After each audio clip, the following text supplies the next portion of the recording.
حضور علیہ السلام جب تشریف لائے تو اس سے قبل کائنات میں ہر سمت اندھیرا ہی اندھیرا تھا، ظلمت ہی ظلمت تھی اور کفر ہی کفر پھیلا ہوا تھا، لیکن میرے حضور کے چہرے کے انوار سے اتنی روشنی نکلی کہ ہر سمت اجالے ہی اجالے ہو گئے۔ شیخ سعدی کی ربائی ہے نا، بالغ العلا بکمالہ ہی، تو اس میں دوسرا مصرع ہے کشفت الدجا بجمالہ، تو اس کا مطلب یہ ہے کہ حضور کے چہرے کی چمک سے ساری ظلمتیں مٹ گئی۔ آفتاب زندگی کی ایک شعاع اولی، نور سے تیرے فلک روشن درخشاں ہے زمین،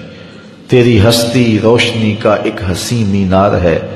ہر کرن جس کی نشان منزل دنیا و دین، تیری نظروں نے تراشے ظلمتوں سے آفتاب، پاؤں تیرے چوم کر ذرے بنے ماہ مبین، اے غریبوں کے سہارے، اے یتیموں کی مراد، محسن انسانیت تجھ سا کوئی نہیں۔ تو گویا حضور علیہ السلام کا جمال، حضور کا حسن کائنات کو روشنیاں دیتا ہے، اجالے بانٹتا ہے، نور بکھیرتا ہے۔ کائنات کے سارے اندھیرے ان کے جمال کی چمک سے ختم ہو گئے اور ہر سمت اجالا ہی اجالا ہو گیا۔ ناگہاں ساکن ہواؤں پر روانی آ گئی اور چمن کے پتے پتے پر جوانی آ گئی۔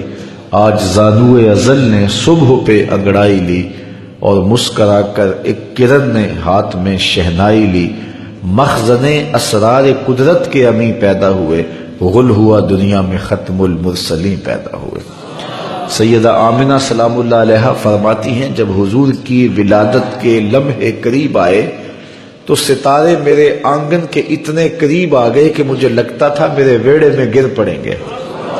اور فرماتے ہیں جو ہی حضور کی ولادت کے لمحے آئے، سیدہ آمنہ سلام اللہ علیہا فرماتی ہیں خرج منی نور ادا لہو قصور الشام، میرے بطن سے ایسا نور نکلا، اس کی روشنی اور اس کی چمک اتنی تھی، میں یہاں بیٹھی مکے میں تھی، شام اور بصرہ کے محلات مجھ کو نظر آنے لگے۔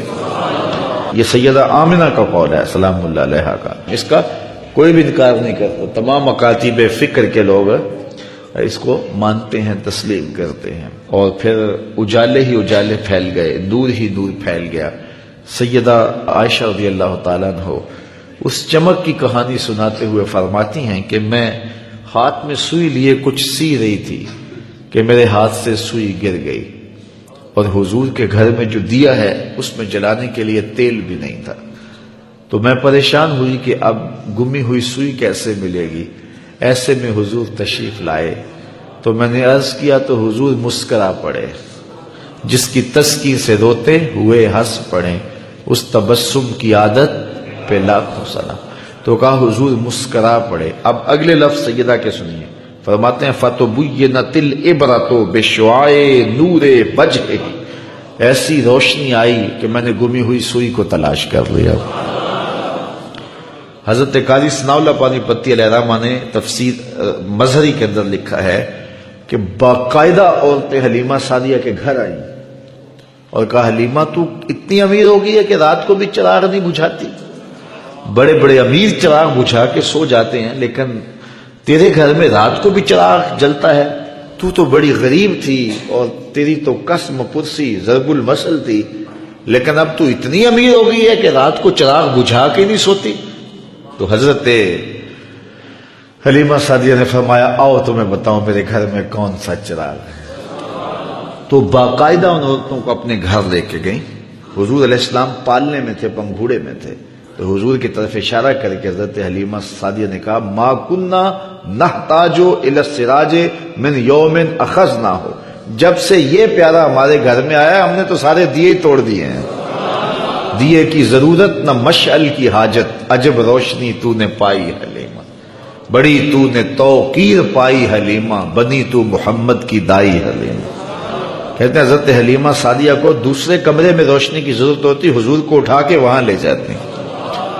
اور پھر انہیں جب بھوک تنگ کرتی حضور کے چہرے کو دیکھ لیتی، بھوک بھی مٹ جاتی، پیاس بھی مٹ جاتی، اندھیروں میں چراغاں بھی ہوتا،